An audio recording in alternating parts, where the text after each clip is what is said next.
fix guide. Number 1. Disable VPN, most common cause. If you're using a VPN, turn it off, restart Discord, rejoin the voice channel. Discord voice plus VPN equals endpoint connection failure in many cases.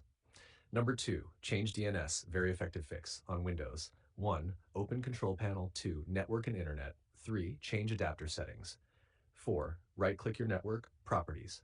5. Click IPv4, properties. 6. Select use the following DNS. Use either Google DNS, you can see the code in our conversation history, or Cloudflare. You can see the code in our conversation history. Restart PC after changing. This fixes routing problems to Discord voice servers. Number 3. Restart router proper way. Unplug router, modem. Wait 5 minutes. Plug modem first, wait until fully online, then plug router. This refreshes your public IP and routing path. Number 4. Disable SIP ALG, important if using new router. Log into router panel. Usually, you can see the code in our conversation history. Find advanced settings, NAT1, SIP LG, turn SIP LG off, save and restart router. SIP LG often blocks voice connections. Number 5, enable UPnP in router settings. Turn on UPnP, restart router. This allows Discord to open required voice ports automatically. Number 6, flush DNS, quick command fix. Press Wins R, type, you can see the code in our conversation history, then run, you can see the code in our conversation history, restart PC.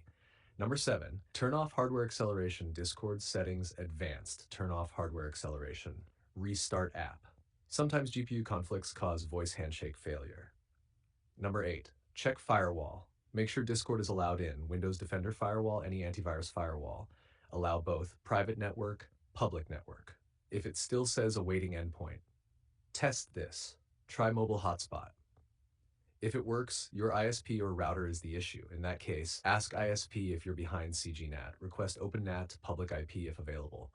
Most common real cause VPN enabled, strict NAT, SIP ALG enabled, bad DNS routing, new router misconfiguration if you tell me. Windows or Mac, Wi-Fi or Ethernet, did this start after new router?